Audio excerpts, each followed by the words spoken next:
Es la noche del 1 de julio de 1891. Y el tren expreso de la pradera, conducido por el ingeniero James Murphy, se dirige a la ciudad de San Luis, estado de Missouri, en Norteamérica. Ha estado lloviendo todo el día y el faro de la potente locomotora ilumina a una pertinaz garúa. Es el aproximarse al puente de Junction cuando Murphy divisa algo que le hiela la sangre. Se trata del faro de otra locomotora que, viajando en dirección contraria, se acerca por la misma vía férrea. El choque frontal luce inevitable. Al contemplar la luz de la otra locomotora que se acercaba por la misma vía, Murphy aplica los frenos. Era tal el impulso que llevaba el expreso de la pradera que, aún inmovilizando sus ruedas, prosiguió resbalando por sobre los rieles por un buen trecho, hasta que finalmente se detuvo. De inmediato, el ingeniero y su ayudante saltaron de la cabina, colocándose ante la potente máquina. Comenzaron a agitar los brazos a fin de que aquella locomotora que venía en dirección contraria se detuviera.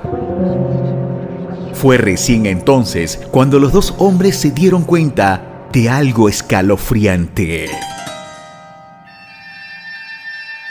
A solo un par de metros del sitio donde se detuvo la locomotora, ya no existía vía férrea.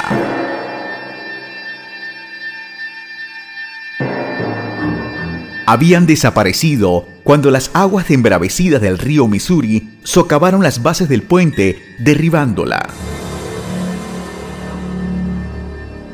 De no haber frenado su máquina para evitar una colisión con la otra locomotora que se aproximaba, el expreso de la pradera, con 8 vagones cargados de pasajeros, habría caído al vacío. Para entonces, algunos pasajeros, alarmados por el violento frenazo, se habían unido a Murphy, su ayudante. Fue cuando todos tuvieron la oportunidad de contemplar algo todavía más asombroso. La otra locomotora también se había detenido justo al borde del abismo, en el lado opuesto. Su faro frontal ya no estaba encendido.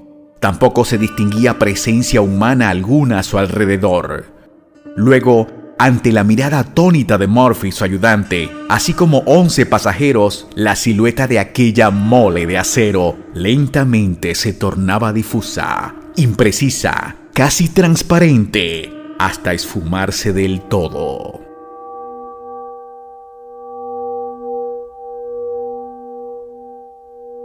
Sin salir de su asombro, todos permanecieron aquí por más de 1 hora, escudriñando a la luz del faro del expreso de la pradera, empeñados en distinguir algún vestigio de la otra locomotora.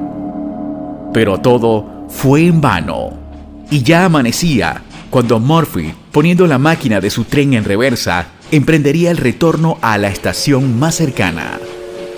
Cuando su relato de lo ocurrido, respaldado por el testimonio de 12 testigos, apareció en el diario de St. Louis Dispatch, correspondiente al 9 de julio de 1891, muy pocos dudaron de que aquello hubiese ocurrido tal como él decía. Aún se recordaba en Missouri que justo un año antes, el 1 de julio de 1890, un tren de carga conducido por el ingeniero Patrick Hummel había descarrilado antes de cruzar el mismo puente.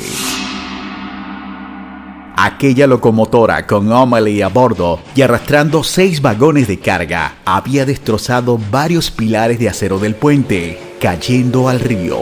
Era casi inevitable pensar que lo ocurrido a James Murphy fue justo un año después. ¿Pudo haber sido la intervención fantasmal y salvadora de aquel tren descarrilado? El fantasma de un tren es algo tan absurdo como imposible.